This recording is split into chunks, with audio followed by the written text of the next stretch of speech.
أعوذ بالله من الشيطان الرجيم بسم الله الرحمن الرحيم ربي اشرح لي صدري ويسر لي أمري واحلل عقدة من لساني يفقهوا قولي حسبنا الله ونعم الوكيل وصلى اللهم على محمد وعلى آله وأصحابه أجمعين والحمد لله رب العالمين آمين.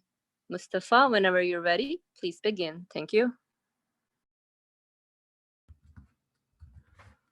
Bismillah ar-Rahman ar-Rahim. Today we are reading from the flashes, the third sign of the 14th note in the 17th flash. The third sign. Oh man, the strangest state the all-wise Creator has included in your nature is your inability to settle in the whole world. Oh man, the strangest state the all-wise Creator has included in your nature is your inability to settle in the whole world. Like someone suffocating in prison, you gasp for somewhere wider than the world. Like someone suffocating in prison, you gasp for somewhere wider than the world. Yet you enter the minutest matter, a memory, a moment, and settle in it. Yet you enter the minutest matter, a memory, a moment, and settle in it. Your heart and mind, which cannot settle in the vast world, settle in that jot. You wander about with your intensest emotions in that brief memory, that tiny memory. Your heart and mind, which cannot settle in the vast world, settle in that jot. You wander about with your most intense emotions in that brief moment, that tiny memory. And he lodged in your nature such immaterial powers and subtle faculties that if some of them devoured the world, they would still not be satisfied. And some of them cannot sustain even a minute particle within themselves. And he, the all-wise Creator, lodged in your nature such immaterial powers and subtle faculties that if some of them devoured the world, they would still not be satisfied. And some of them cannot sustain even a minute particle within themselves. Like the eye cannot bear a hair, although the head can bear heavy stones, those faculties cannot bear the weight of even a hair. That is, some insignificant state arising from heedlessness and misguidance. They are sometimes extinguished and die even.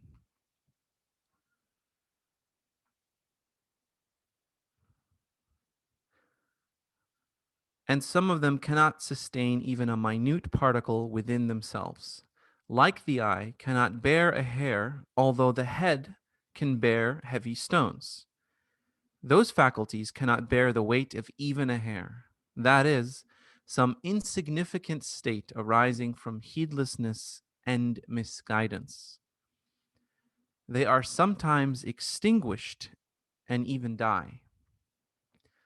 Since it is thus, be careful, tread with caution, be frightened of sinking.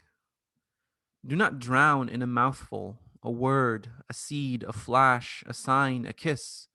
Do not plunge your extensive faculties, which can swallow the world, in such a thing.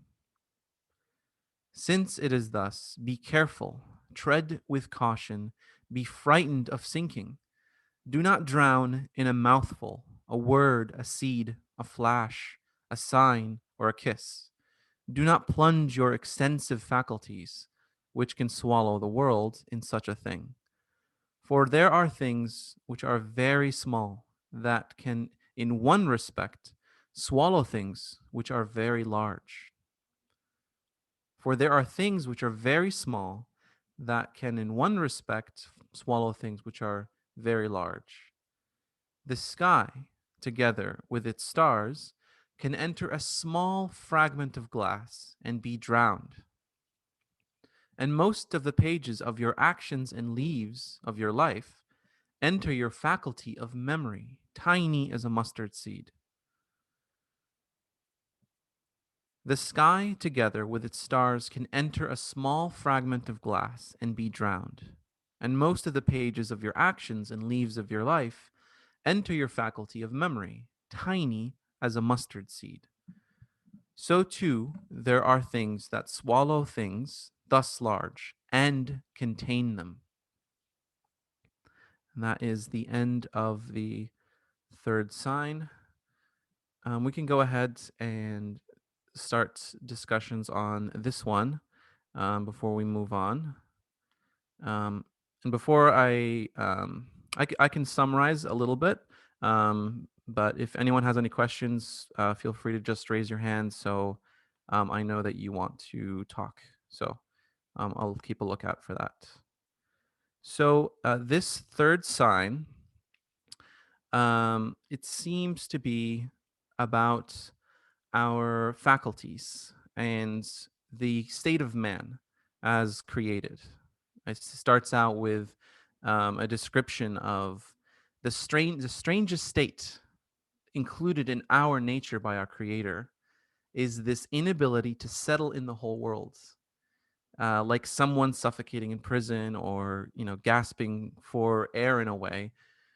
We always seem to want to inhabit in a way the whole world. And I think this is not talking just physically, not talking about actually going there and physically moving with our feet to a different location, but using our faculties to experience the whole world.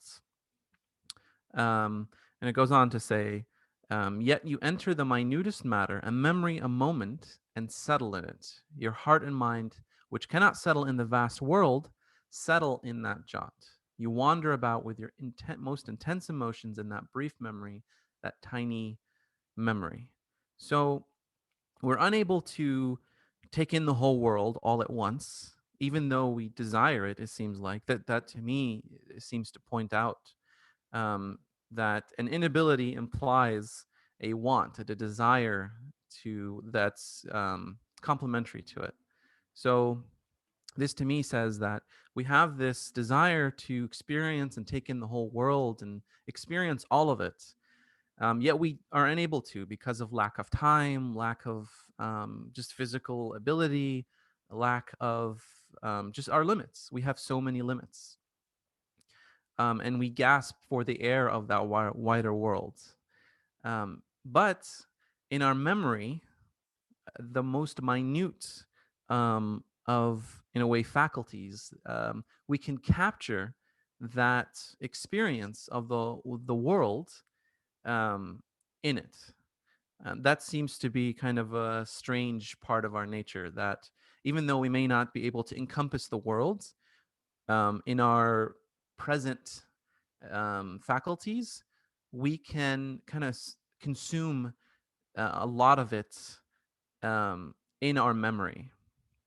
Um, and that seems to be a kind of how we cope. That's my general understanding. I think you guys can definitely we'll discuss it and clarify that. I may be off on that. And then he goes on to say that in our nature we have immaterial powers and very subtle faculties that even if they did devour the world, they still would not be satisfied.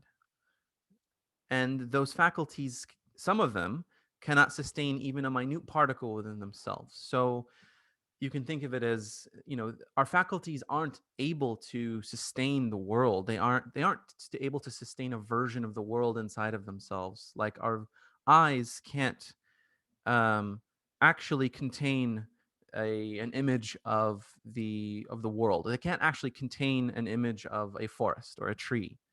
Um, but and that can't be sustained there. But somehow, um, we are some faculties can um, through their creation contain much larger things in themselves. So I don't fully understand exactly what it's referring to, but it goes on to say, to give us a warning based on that strange state. So some of those faculties can, in a way, contain the vastness of the world, and some can't even bear the weight of a hair. And it connects it to say that some insignificant state arising from heedlessness and misguidance, that those faculties that cannot bear the weight of even a hair, that is, some insignificant state arising from heedlessness and misguidance, they are sometimes extinguished and die even. I don't know what this refers to, but this seems to be a kind of warning. And it goes on further to these which can swallow the world in such a thing. For they are things which are very small, that can, in one respect, swallow things which are very large. And to give a metaphor, the sky and the stars can be contained in a small fragment of glass and be drowned. And most of the pages of our actions and leaves of our lives enter our memory, tiny as a mustard seed. So it's telling us that we have the same, that the metaphor is true, that we do have faculties which can contain all of the actions of our lives, and in a small area, and we can drown in that. In a way, we can, I think, dwell on it is the warning. So that's the summary of it. I'm sure it seems to be very in depth. There's a lot more to it that I don't think I'm getting at. So if anyone has anything to say or add or ask, please go ahead.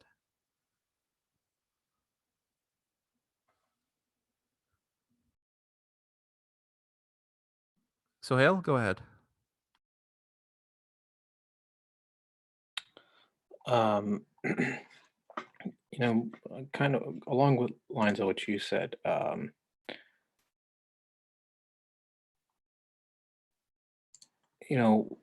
least what I take from this is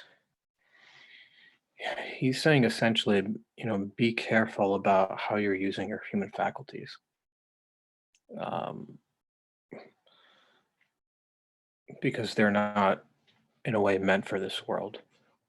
At least from the first paragraph, he's taking, at least what I take away is that it's easy for man to get lost in his imagination, his memories, rather than what's out there, because whatever is out there can't contain or is not sufficient for what he wants. So it sort of leaves him empty inside. As he says, gasp or somewhere wider than the world. So the world, in a sense, becomes a prison. And so the imagination, which sort of has no bounds in one's memories, and you can even make up your own memories in a way.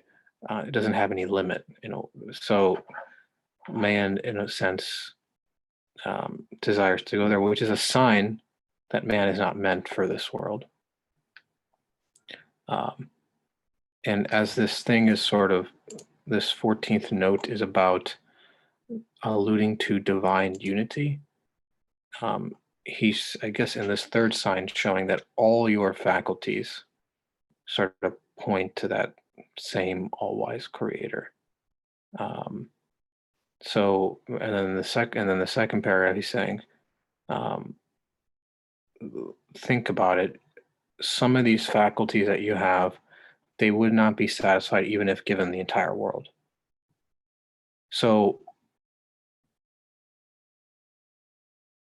in one sense, it's interesting because your faculty desire everything, and they have the power to desire everything, and yet they can't sustain anything, not even one particle.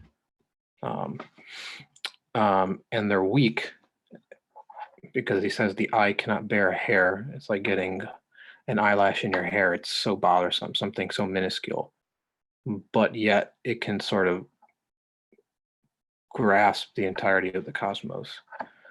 The head can bear heavy stones, but your faculty of memory and how you think and feel,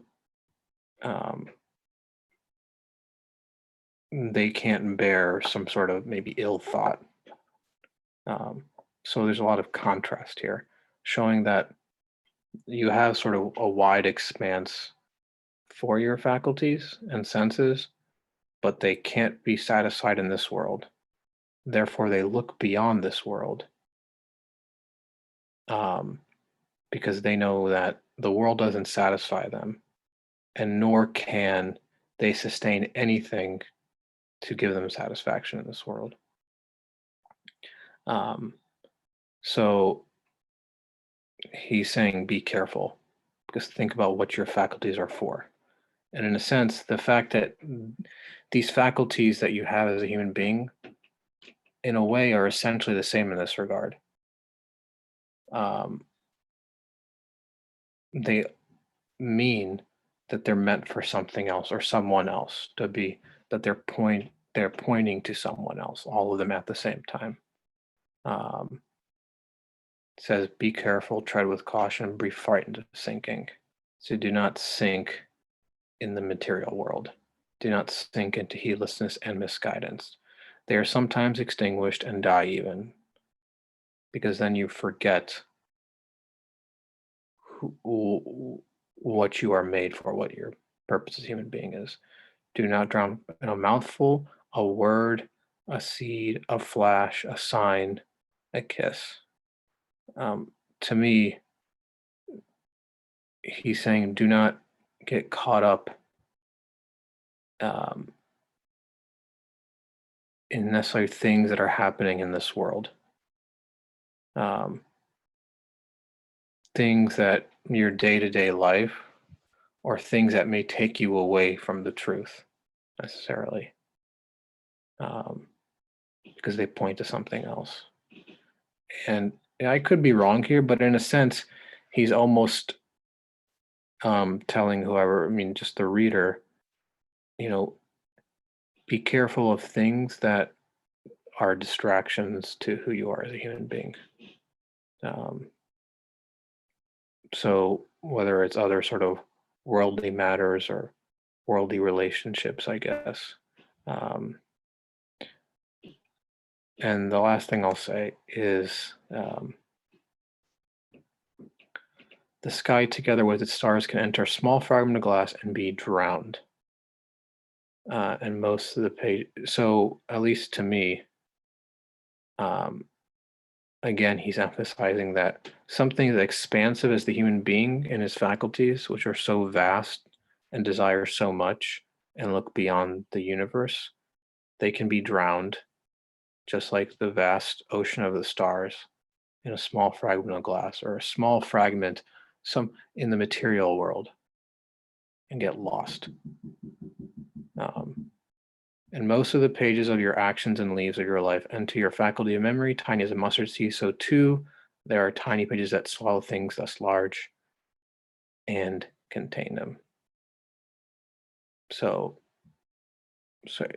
I guess in the summary, imploring man to take heed of who he is, what is the nature of his faculties, what is the only things that can sustain us, the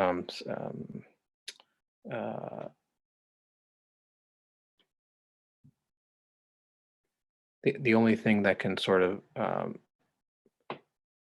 give him contentment of those faculties, knowing that he is weak and impoverished, and making sure that he doesn't get drowned or lose his faculties in the world.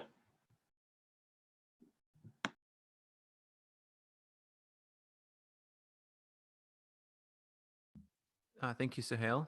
I think that was very helpful.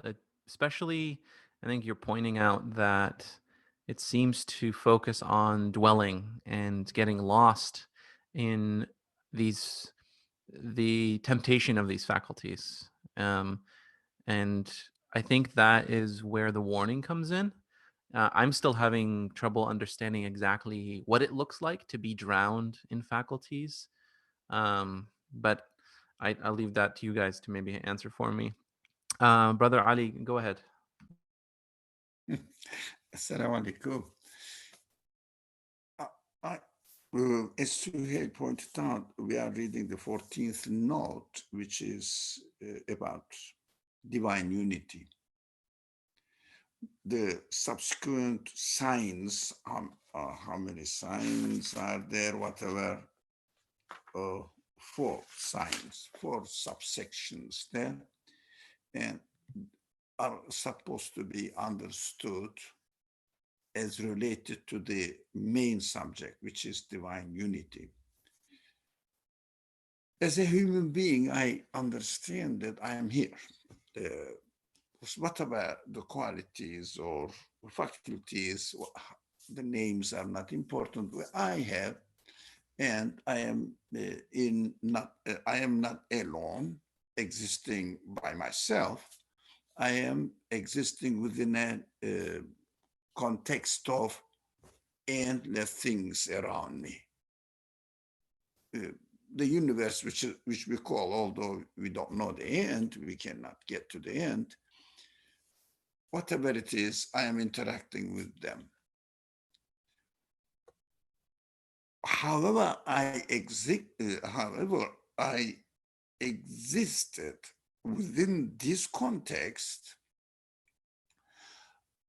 through my consciousness, which is within me. I cannot deny that. I am aware of all this and urged by my consciousness again to ask the question, what are you doing here, Ali? What is that? So strange. You have contradictory feelings. Sometimes you feel suffocated in this type of creation. You want to explode and get out of it.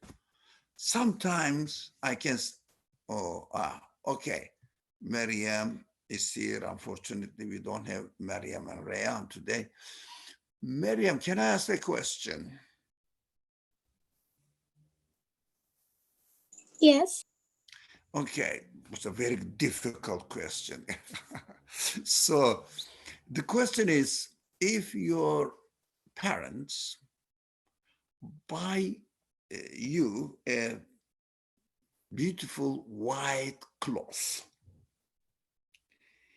and just in front of it, everything is perfect, good quality. Just in front of your chest, there is a hole which is torn off. Do you get bothered about it? Yes. You do, yeah. That's what I wanted to hear. So you say, what is this here? It shouldn't be here. What we do, we forget the whole beauty of the whole dress.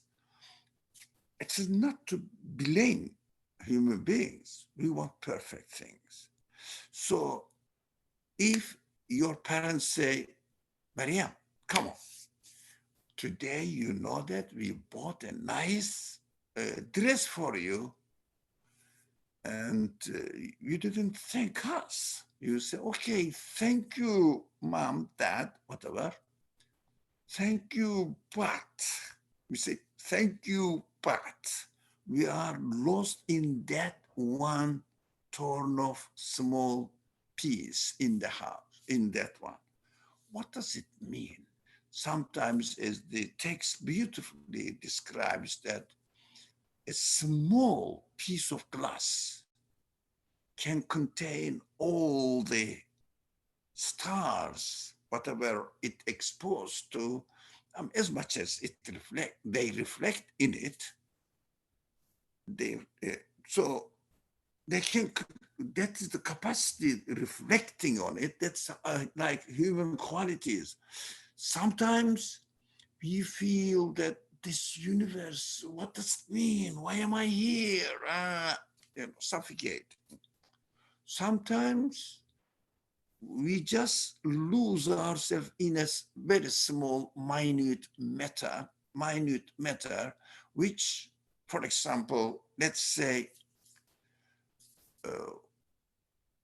I came to visit Miriam's householding, and I brought a nice sauce, nice food, smelling perfect, and whatever you like is there, excellent. And I offer you, Miriam, again. I offer you, but you find a small piece of hair on it floating. What would you do? I might lose my appetite a bit. Sorry, Ken, I have a problem to understand. Can you say it? Yeah. What would you do again, please? I might lose my appetite. Yes. Either you throw whole food without letting me know, or you take the hair and then eat it. Right? Maybe. Depends on you. But definitely you will not, as you expressed now, you will not feel happy about the presence of the small hair on it, in it. Okay.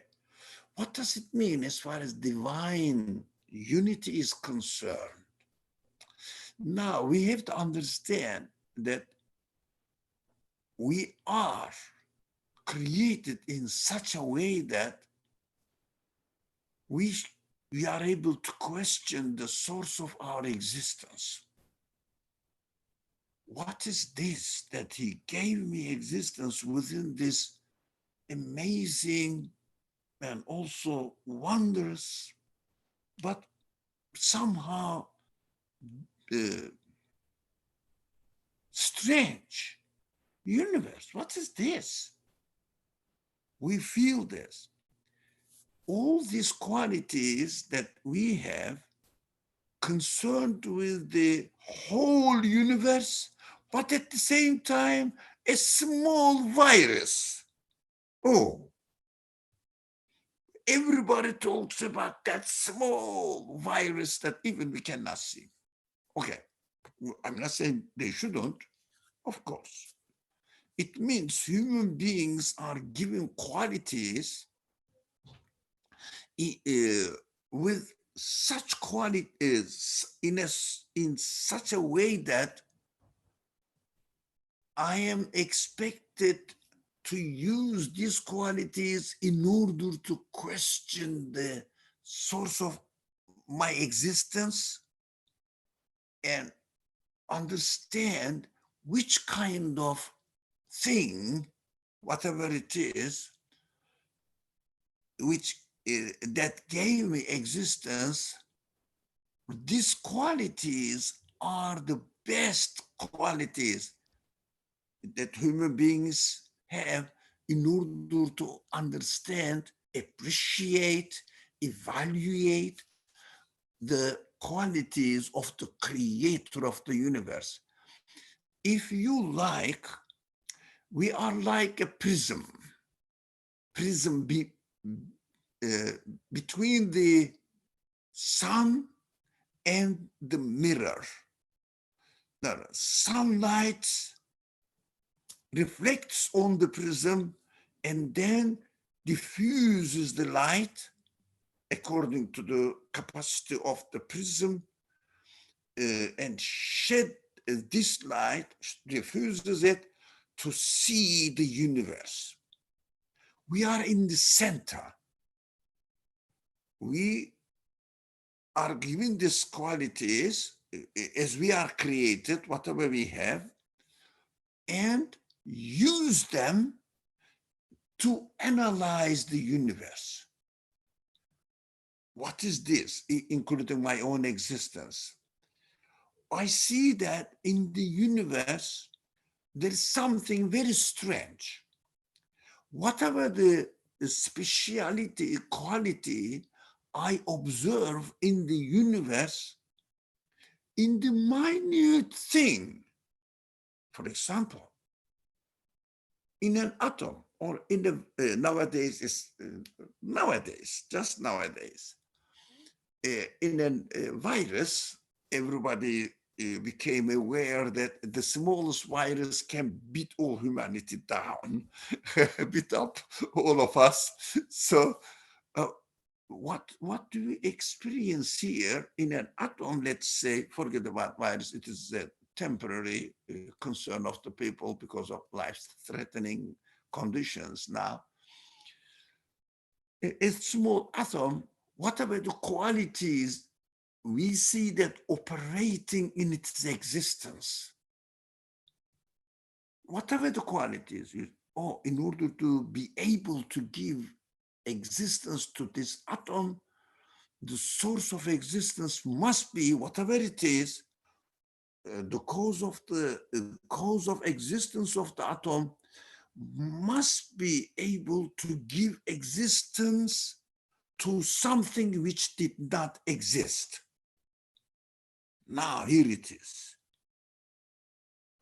And it is perfectly organized, arranged, in a perfect order. Now, it creates the things with a perfect order, perfect arrangement, and perfect purpose.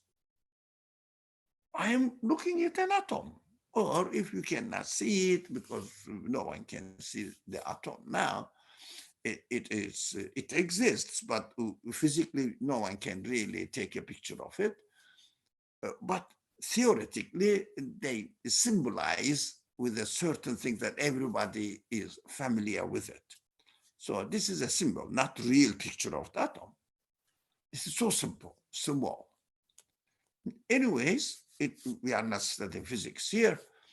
So in this, we have knowledge, we have purpose, we have power, we have will, we have creatorship, and we have a lot of organizations, administrations, communications.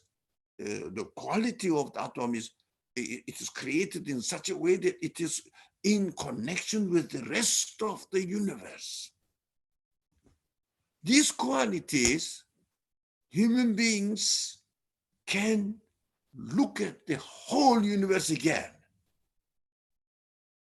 because human beings' abilities are so perfect, so enormous.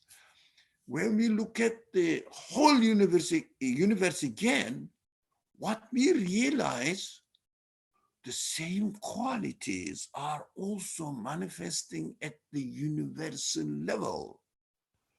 In order to be able to give existence to the universe, whoever did it must have a power, must have knowledge, must have absolute free will, which has no limit, because everywhere the same quality is manifesting.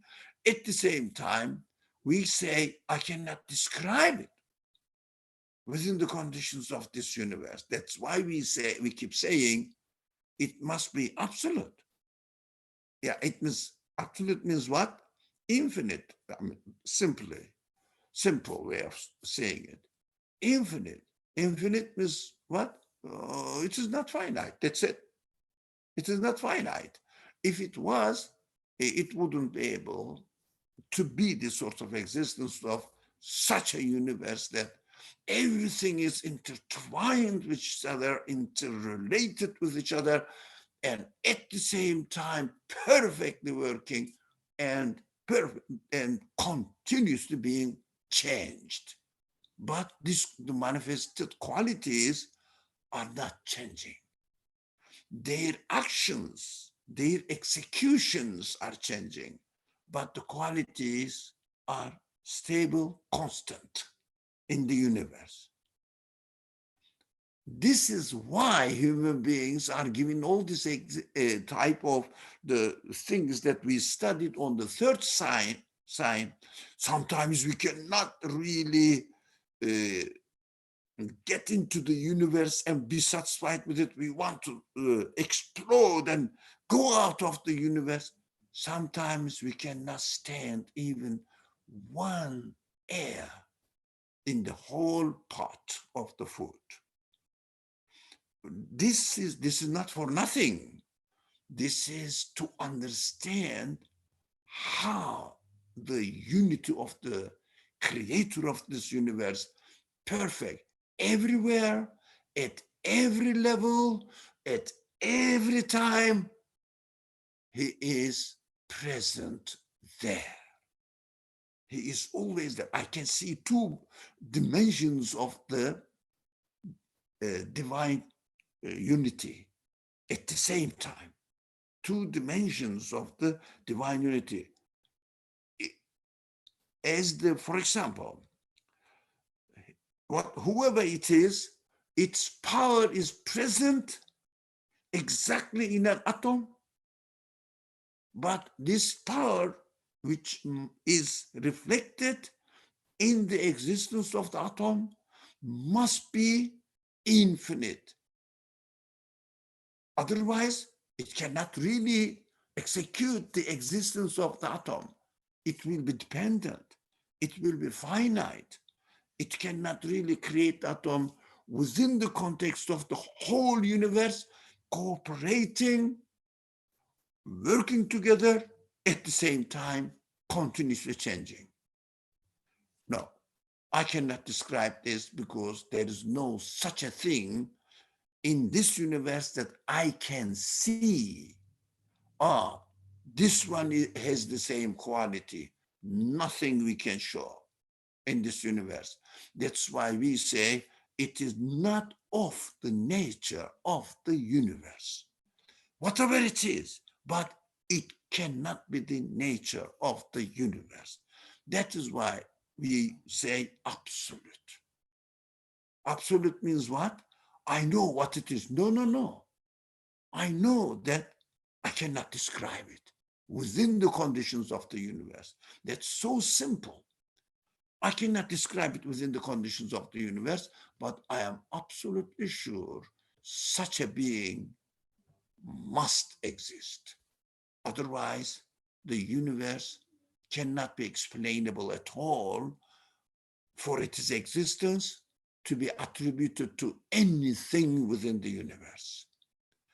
Human beings are given this quality, such an apparently contradictory, but at the same time, when they function together, complementary conclusion comes, complementing each other.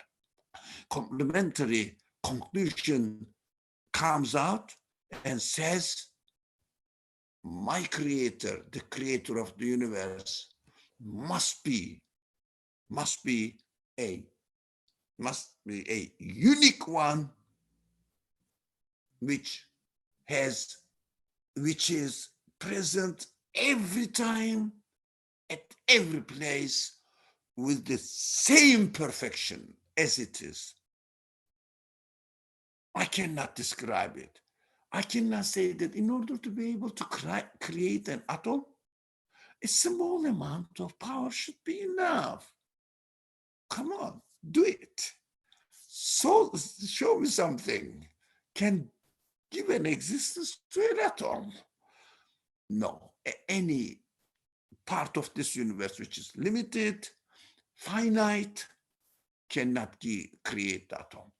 I think this function of the human beings is for a purpose, to understand absolutely convinced way, in an absolutely convinced way, that my creator is endless, unique to its own existence. I don't know what it is.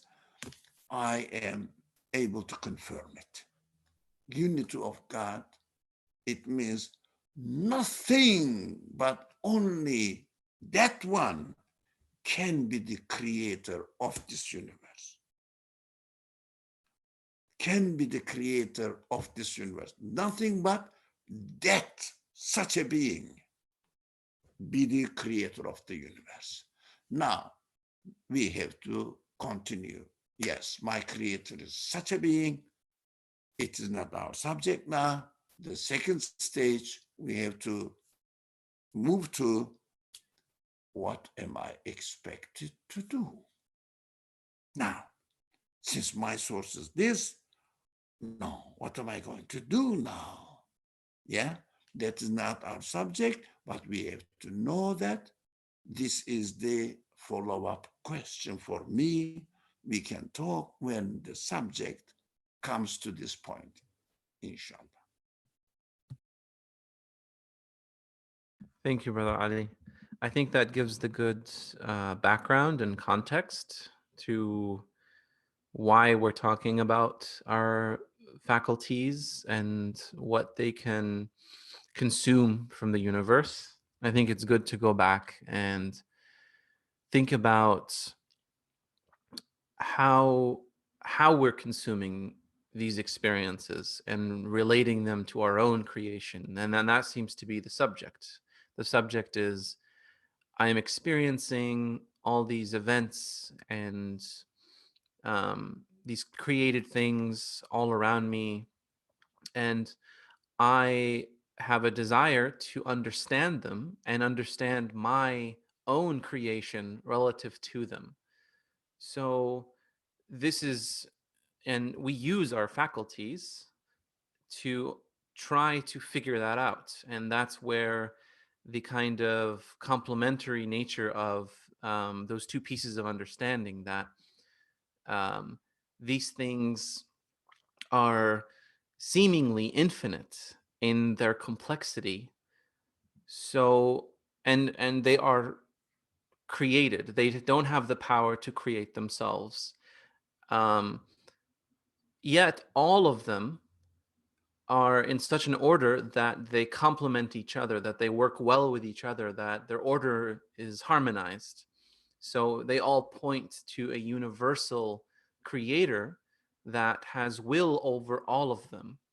They all speak out and give us the sign that they are not the creator, and they can't bear their own creation. They can't sustain themselves. So we we are consuming this information. We are using our faculties to bring this information into our minds and trying to understand our place in the universe and our purpose in the universe and how we're supposed to use our faculties um, according to our creation.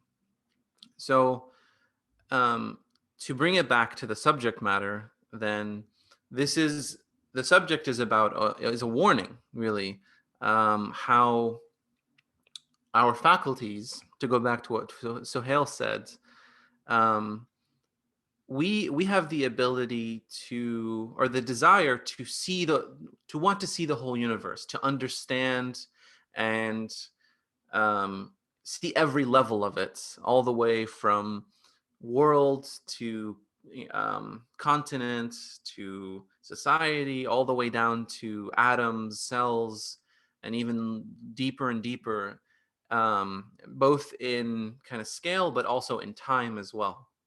We have this real desire to understand all of it and give a purpose basically to all of it, understand the purpose of all of it as it relates to us. And yet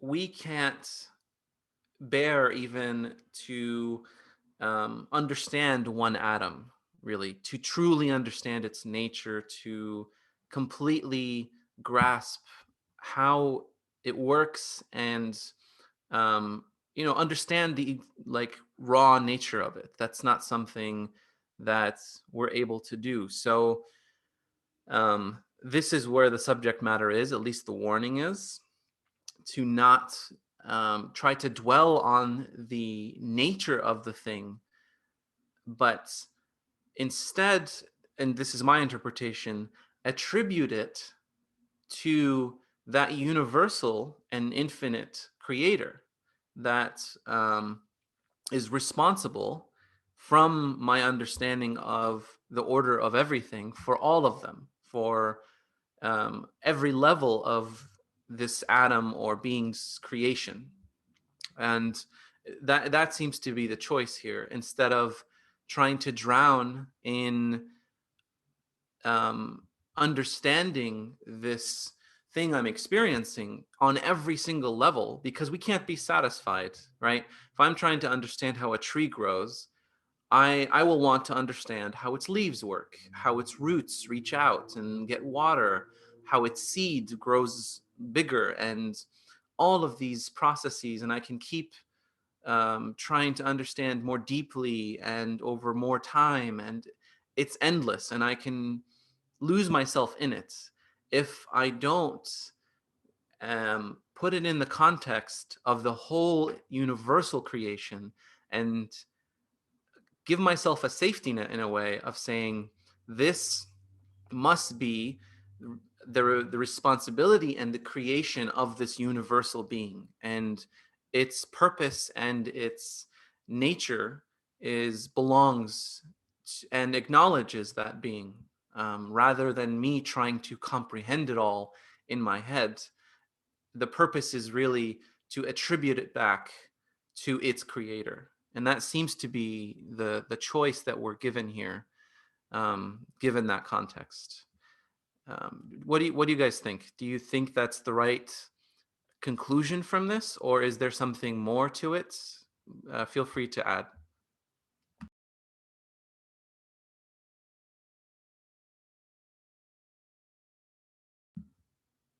Beza, I think your hand was up first. Go ahead.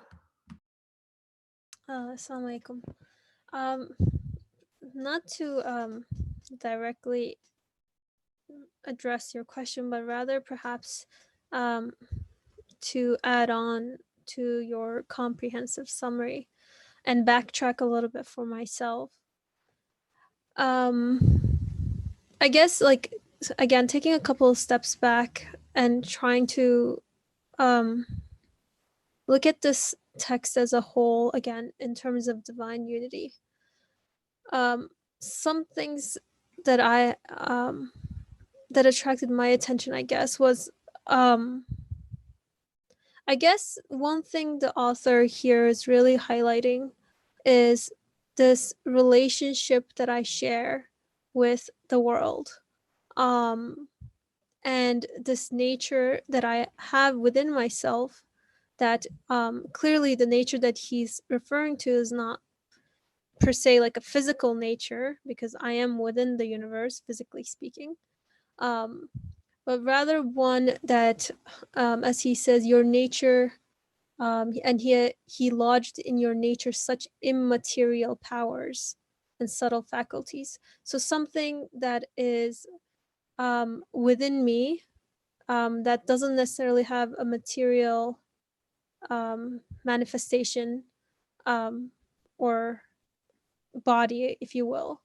I guess where I'm trying to go with this, or what I've been thinking about as I've been listening to you guys, is, so I'm still a little bit trying to understand. It's not so much that the author is saying this is what your faculties are. It's not about the fact, like, specifically what they are, but rather their nature. And so I guess, like, there seems to be this relationship within my nature and the universe, and an emphasis on the quality of sharing a relationship, so that with certain things, my nature has the ability to kind of encompass it all, while still being able to be drowned in it, in the physical thing itself, while still having the ability to enter the minutest matter, a memory, a moment, and settle in it. So I was trying to make sense of this, and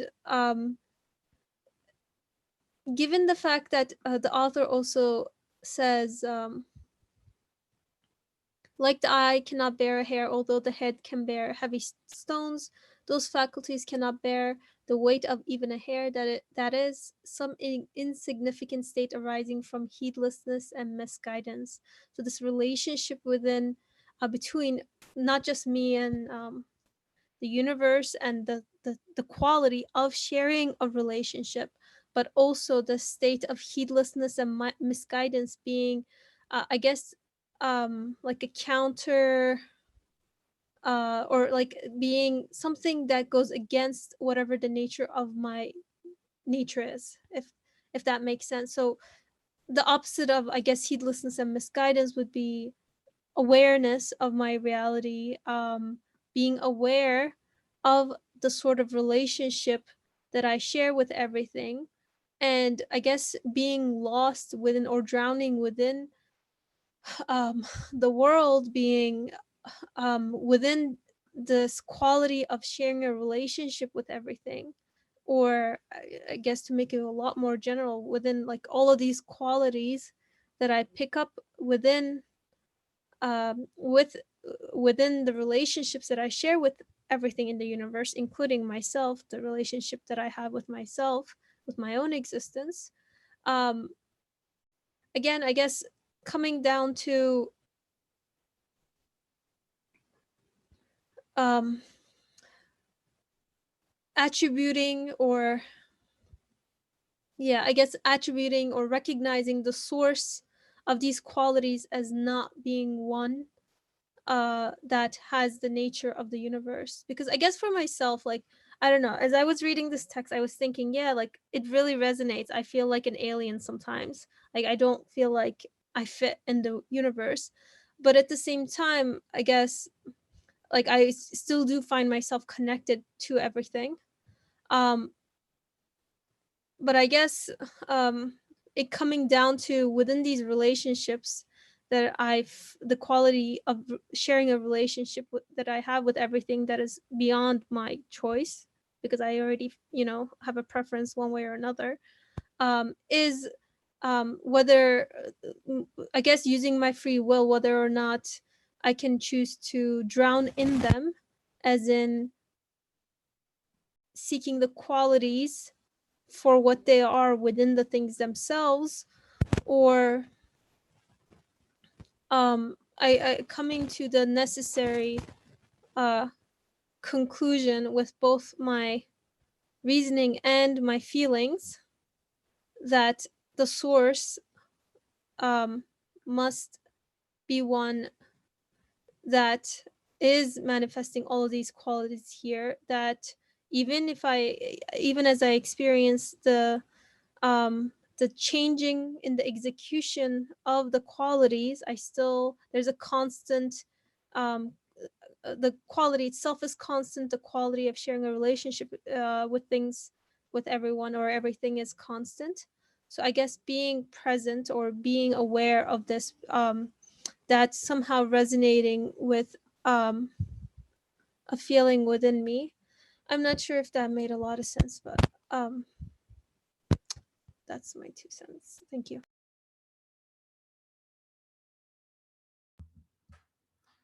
Thank you, Echbeza.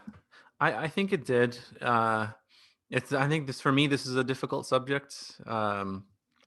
Trying to understand how exactly we're supposed to behave according to this warning, and trying to understand what it's pointing out exactly about our faculties that we need to be aware of.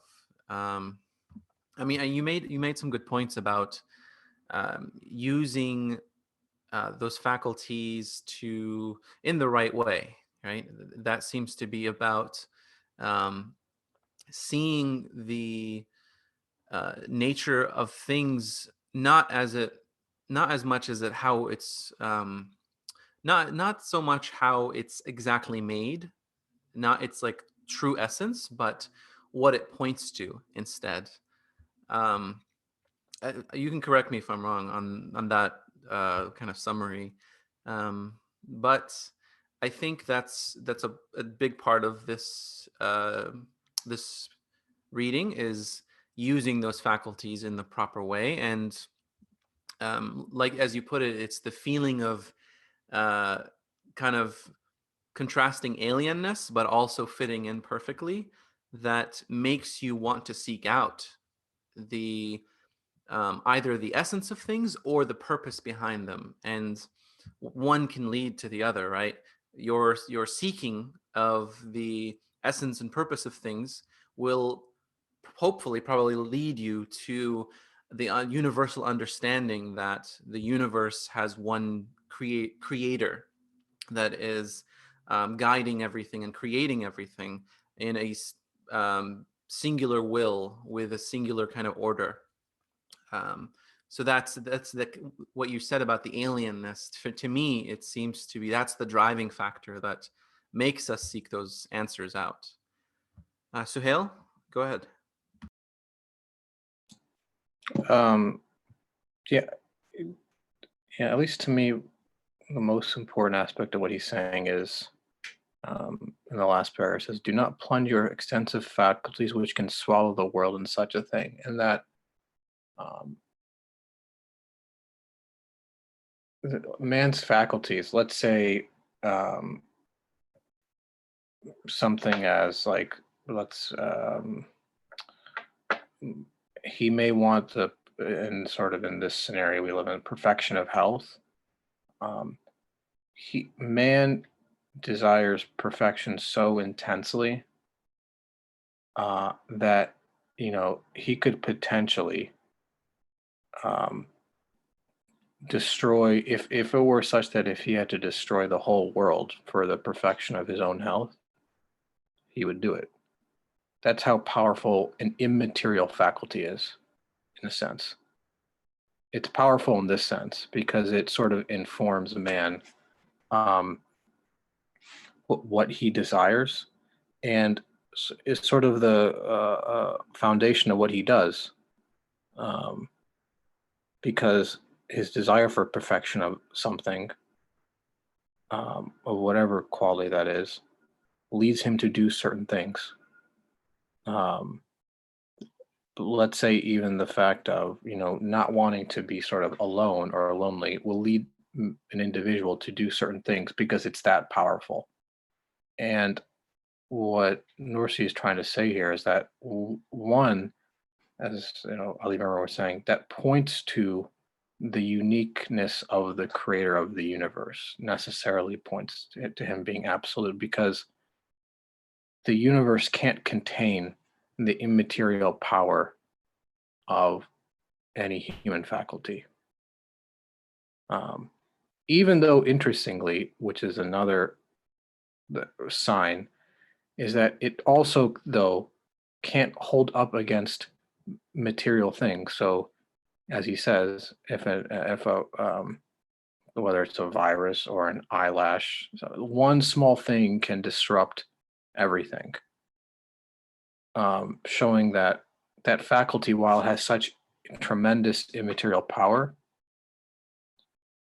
it has no strength essentially in and of itself to do anything.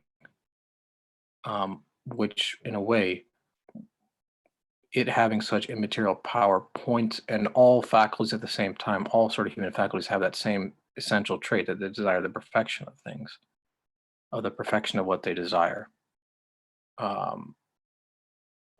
They necessarily point to this creator, the source of existence, himself must be absolute, because how else do you explain your desire for that perfection?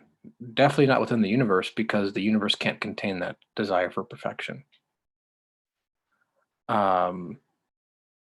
So that is what, to me, he's trying to say is, pay attention to what these faculties are made for. They point to the sort of the divine unity of your maker, in that their desire for perfection point to the absoluteness of the creator of the whole universe.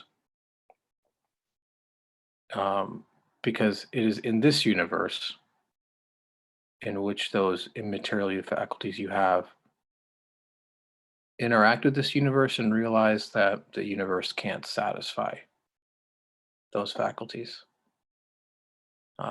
So why are you getting lost in the world, being swallowed by the world? That, to me, is what the analogy is. The sky, together with the stars, can enter a small fragment of glass and be drowned. something as powerful as man's faculties can be drowned in the world if he doesn't pay heed to what those faculties are pointing to, how they're all pointing together at the same time to the same creator, who has the same essential nature as absolute nature. Um, so in a sense, take heed of who you are as a human being, what your faculties are, what those faculties are made for and necessarily point to, and therefore who that creator must be. He must be absolute. Not to get lost or drowned in the universe, in what's happening in the universe. I'm sure, I mean, like, to bring up the same example again and again and again, but a virus points to the fact that a man desires the perfection of health or security. And the question is, what does that faculty point to? Is it directed to within the universe itself? That's the question. Like, does it have no meaning beyond my life right now? That's an important question to ask. Otherwise, as he says, you get lost in a piece of glass. If you think about it, it's interesting, sort of miraculous, really, that man's faculty, his desire for the perfection of health and desire for life, to not die essentially, because he thinks maybe he'll become non-existent, is being drowned by something the eye can't even see. The virus, you can't even see it, let alone it's even there if it's within you. So he's saying, take heed. One, that's very interesting, but it can be a source of heedlessness and misguidance. So pay attention to what is actually happening in this world. In this situation, that my faculty for or my sense of the desire of health and life and existence, not just existence, but eternally and with perfection, is not on account of whatever is happening in this universe, is not on account of a virus, but points to one who must have given you that quality and therefore must have been absolute, because how else do you explain your eternal need for those things? And so too do all your other human faculties. And in the same way, as Dr. Lee was saying, your relationship between, and I don't know if this answers Khadija Bezos' alienation thing, but your relationship, let's say, between you and the virus, or you and something else, or another illness, also two points to his sort of all encompassing knowledge, power, and will, and all his other qualities, because it's through that mutual relationship that you have with other things in existence that you're able to look beyond the nature of the universe, that you're able to see your faculties as going beyond the nature of the universe. So things aren't happening haphazardly. Oh, there's a virus out there and it's like quote unquote chaos. There's no chaos. It's all within a perfect, planned, known, wise order. All of it.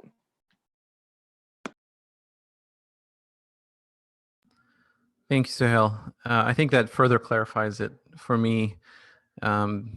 Just understanding Miriam's comment too. I missed it before in the chat. I'm going to read it. The more beautiful and perfect the thing, the more faults you see in it, which is, as if I understand it correctly, actually a very good point. Miriam, I don't know if you want to talk about it a little bit. Just describe what you were thinking.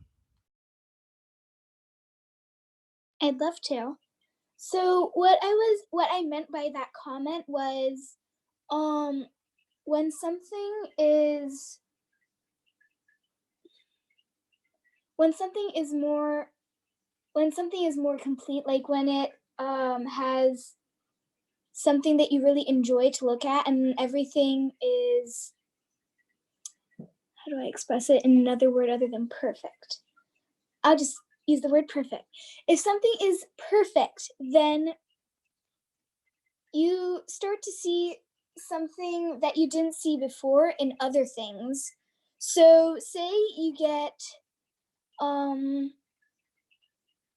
is a book, and this book is like a book that you've never seen before.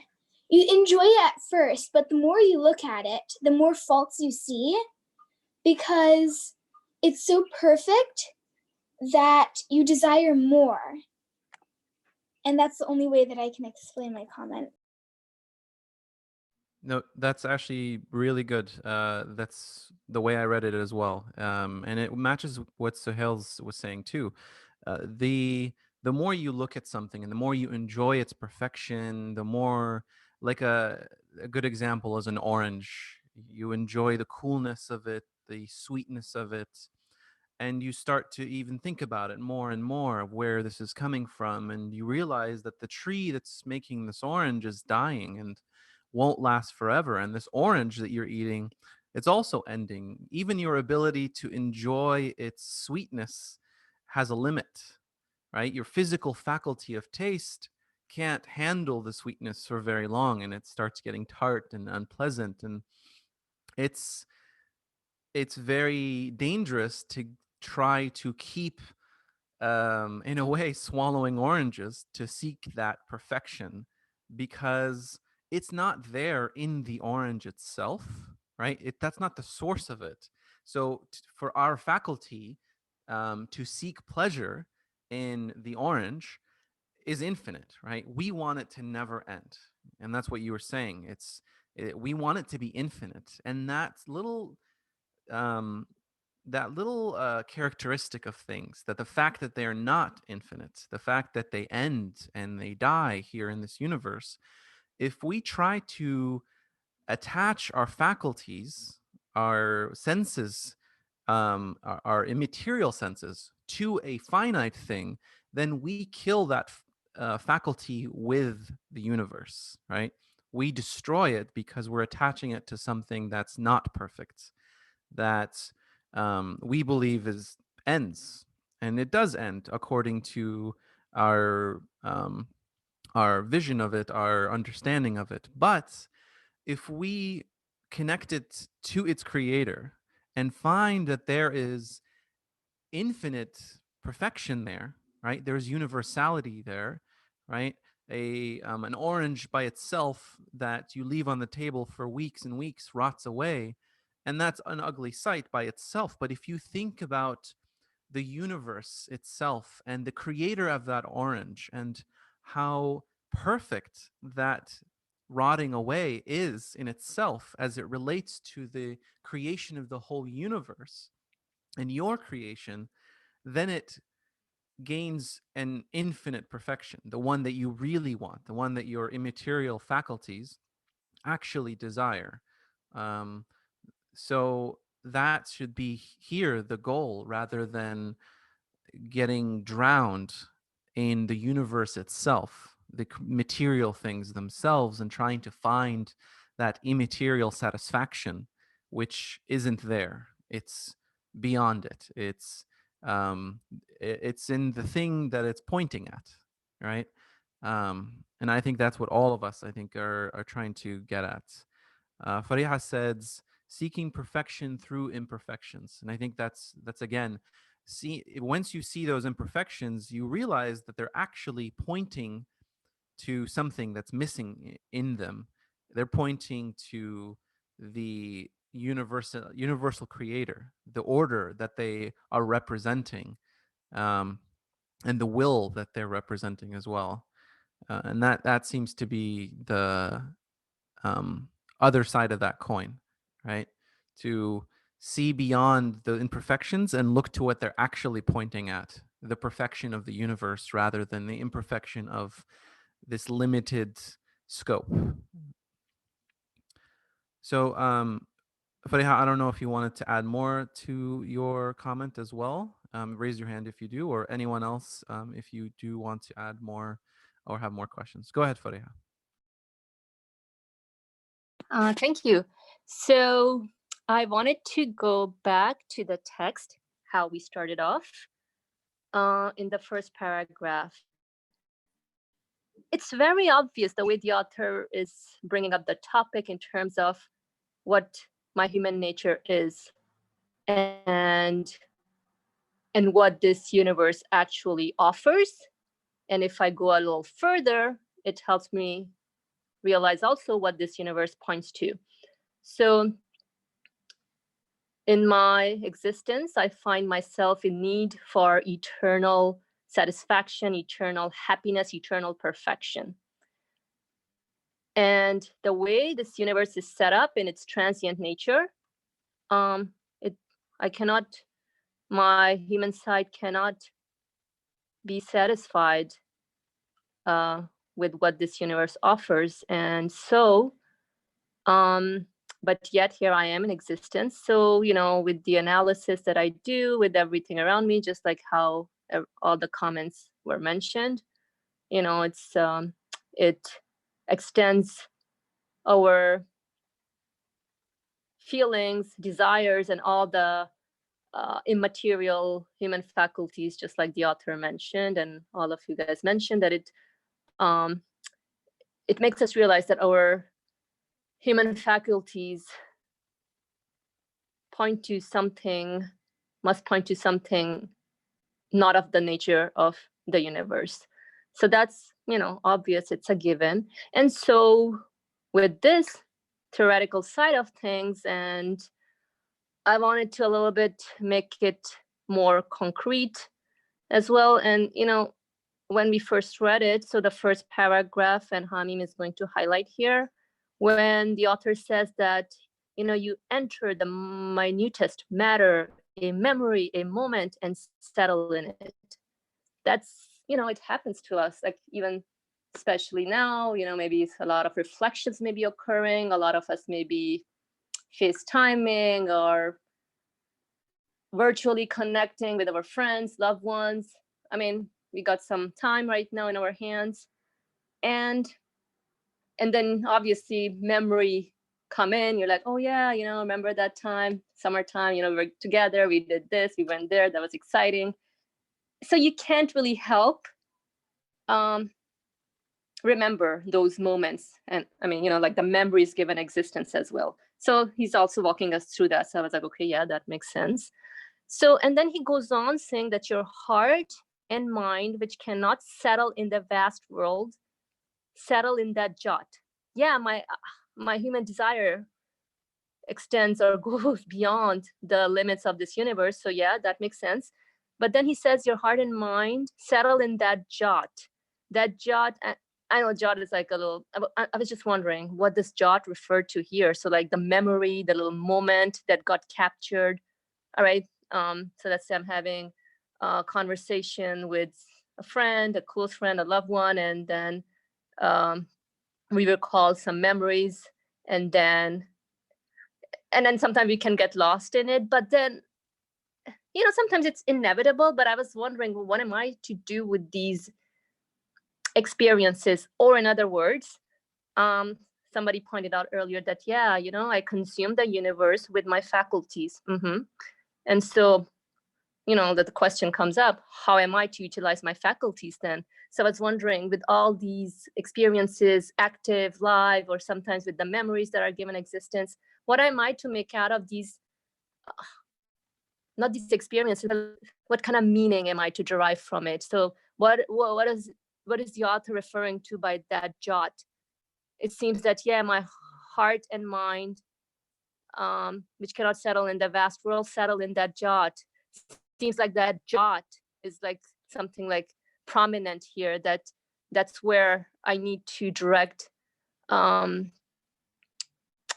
my feelings or desires, or like the meaning towards that. All right. So I was just curious to know what is everyone's take on that, because, and then he says, you wonder about with your intense sensed emotions in that brief moment, that tiny memory. Yeah. We all have like memories of, happy moments and all that, but then what does that jot refers to by the author here, really? Don't lose yourself in that jot. Yeah, but like, so what does that jot signify for me? It seems that it's inevitable for me also to get lost in that jot, but then that jot must mean something. Maybe it points to something. So like a meaning. Like we said that everything here, my faculties point to something else, which is not of the nature of this universe. It's restricting. The, When your feelings are need to be expanded, they go beyond, as you said, beyond the universe. Beyond the universe is like a prison for the feelings, for the human feelings. mm-hmm. It wants to be liberated. You cannot just restrict it to a particular tiny mustard seed kind of place and get lost in that. But it needs to further expand and go beyond and seek the what the origin or the source of the feeling is, and where are you. Okay. What you need to concentrate more on. The faculties are given for what purpose are they? So that makes sense now. So yeah, so like what the author is walking me here through is like that jot that's inevitable. Yes, I would get lost in that, but then I need to use that like as a jumping board to connect my feelings and desire to direct it towards an absolutely perfect one. Oh, okay. Okay, so that makes sense. Thank you. Well, problem solved, but if anyone wants to share something with that, we would love to hear your comments on this. Thank you for the opportunity to let us express ourselves out. No, that's a very good point to point out, for lack of a better term.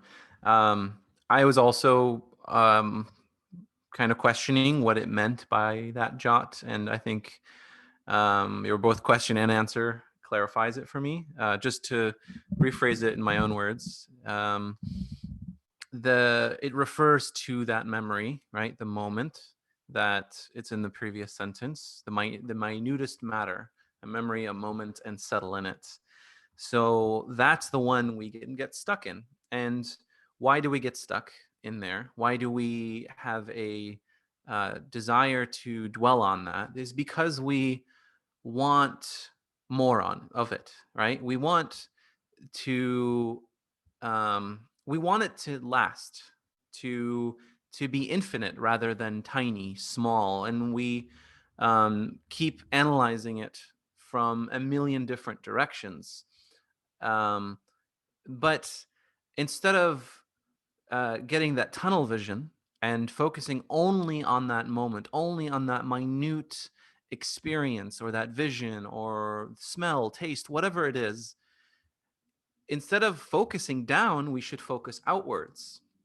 It's how does this tiny taste or flash of something beautiful or moment, right? How does this feeling relate to the entire universe?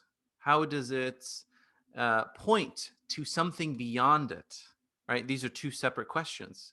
How does it fit in the order of the universe? But also, what is it really telling us? What is it really pointing to? And if we ask that question of the experience, of the taste, of the vision, then inevitably, as far as my experience tells me, it says to me, this is not this is not the source of the experience. This is not the source of the pleasure, the beauty, the perfection. It cannot be here because I'm speaking as the orange in my example. I am not alone. I am not creating myself. I am not, so I didn't appear out of thin air by myself. I am part of a universal creation. I need a tree, and the tree needs the dirt, and the dirt needs the whole planet, and the planet needs the sun, and everything is so interconnected and so orderly and perfect in its order, right? It's so delicately perfect that even if one thing were to be out of place, that orange could not exist. So this one orange, this tiny moment, right? Minute matter, a memory, a moment.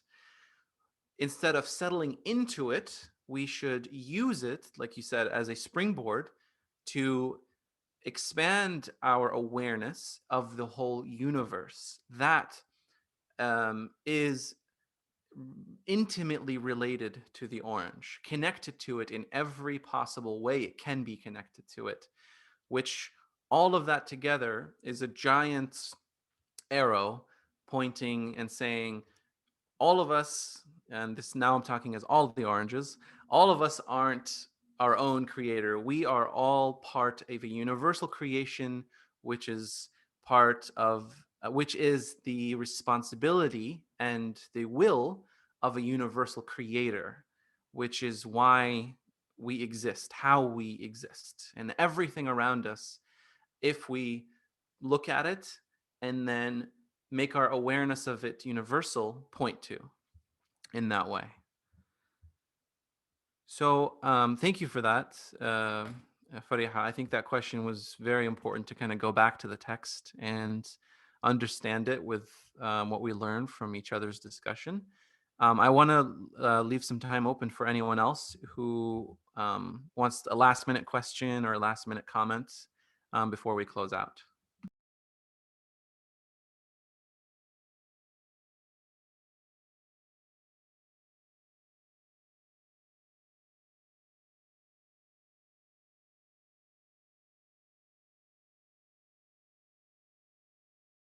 Okay, I see in the text, in the chat, Fariha asks, can we please ask Miriam and Rayan to read Hamim's comments on the screen as a summary at the end? Let's see. Miriam and Rayan, I don't know if they're here.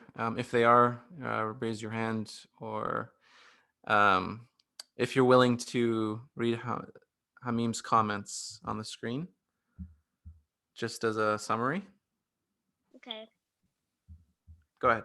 Be careful with how we use our human facilities in this universe. Even if I am given the entire word, my human side will never be satisfied with this universe. My facilities point to something else not of the nature of this universe. I consume the universe with my faculties. How am I to utilize my faculties? Thank you for that. Actually, it's good that you said that because I had not gone through those notes and read them myself. So thank you for both of you for reading them. If Miriam, you have notes as well you want to share, you can go ahead.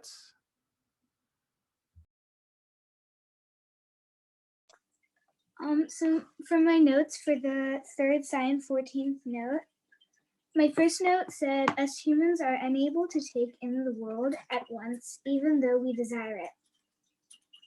My second note said, our desire will go on even if it gets what it wants.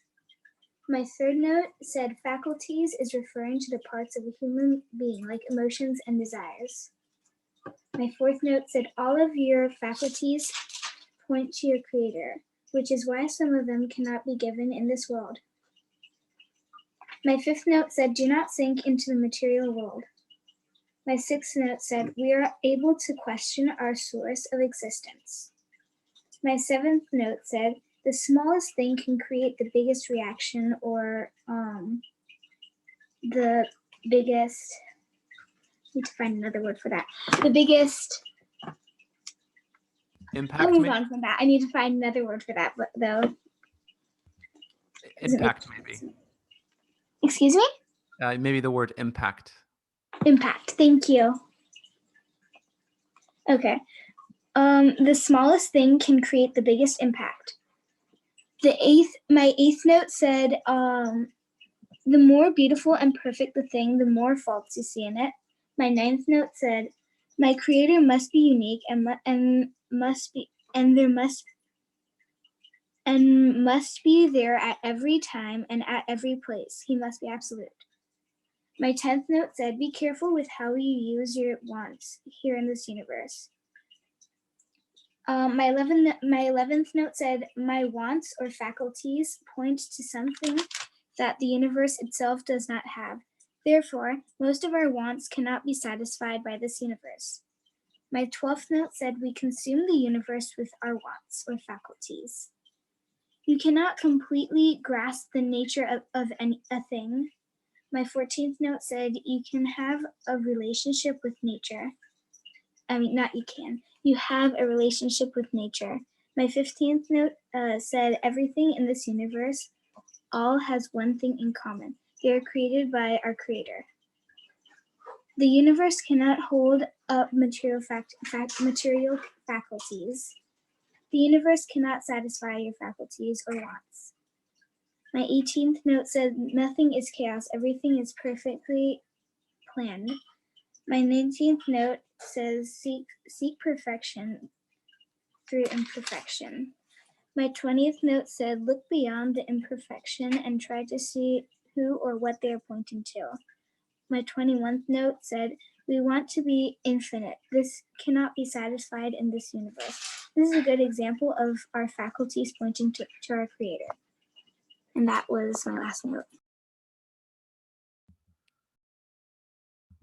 Thank you so much. That's very comprehensive. Let's see. There's a lot of hands that went up. I think it was Ichbeza first. Go ahead. Well, people are clapping, actually.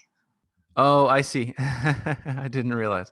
Okay, well, here's my hand as well, because that was very good. A very good summary of I think all the points that were made. Where's the clap? There we go. All right.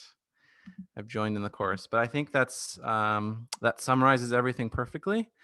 And with that, we can conclude. بسم الله الرحمن الرحيم سبحانك لا علم لنا إلا ما علمتنا إنك أنت العليم الحكيم. Glory be unto you. We have no knowledge saved except that which you've taught us. Indeed, you are all knowledgeable, all wise. وآخر دعواهم أن الحمد لله رب العالمين. بحرمة سر سورة الفاتحة. Ameen. Jazakallah khair, everyone. Beautiful discussion. It was lovely hearing everyone's comments, especially the younger ones. Inshallah, see you all next weekend. Assalamu alaikum. Alaikum salam, everyone. Alaikum. Bye, everyone. Alaikum salam. Assalamu alaikum. Alaikum salam. Assalamualaikum. Alaikum salam. Salam to all. Thank you as well. Alaikum salam. Awesome. Alaikum salam.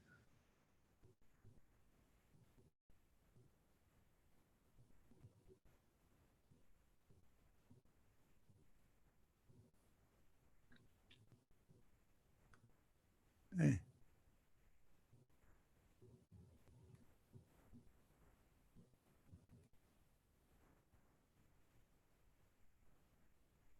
Who's the host? Hayırlı akşamlar. Sesim geliyor mu? So you can hit the leave meeting for all. Evet, ben de şey yapamadım. Yanlışlıkla bana geçti. Ne yapacağımı bilemedim. Bekledim artık herkes çıksın diye. So Feriha sen beraber are you together with Feriha? Yok ben Türkiye'den katılıyorum Ali Hocam. Şimdi sizi Tanımıyorum. bilmeden sizi host yapmış, yani bu odayı Evet. ancak sen kapatabilirsin. Tamam. Ben de hani daha konuşuyorlar diye ellemek istemedim de bir şey olur diye bir de. Doğru yaptınız ama herkes çıktı. Ben de kim Tamam. kapatacak odayı diye bekliyorum. Tamam, Siz kapatın inşallah. Tamam, kapatayım inşallah. İngilizcemi geliştireyim diye girdim ben de derslere, hem anlamaya çalışayım diye. Güzelmiş İngilizce dersleriniz de. Maşallah. Yani çok anlayamıyorum ama konuyu yakalamaya çalışıyorum. Zamanla olacak. Hepsi zamanla olacak. Kimse birden her Evet. şeyi öğrenemez. Evet, inşallah. Bir de burada çok pratik imkanı olmadığı için hani anlıyorum ama tabii çok yani konuşma açısından mesela yapamayabilirim ilk başta da. En azından dinleme açısından iyi olur diye katılayım dedim. Evet. Çok güzel düşündünüz. Yani Allah razı olsun. Gayretleriniz tebrike şayan maşallah. İnşallah. Tamam, Allah razı olsun. Peki o leave meeting for all diye bir yer var. Oraya bas. Tamam biliyorum inşallah programı. Buyurun inşallah. Vesselamu aleyküm. Tamam. Allah'a emanet olun. Siz de Allah'a emanet olun. Kapatın. Ben bekliyorum. Tamam, Kapanın. hemen kapatıyorum inşallah.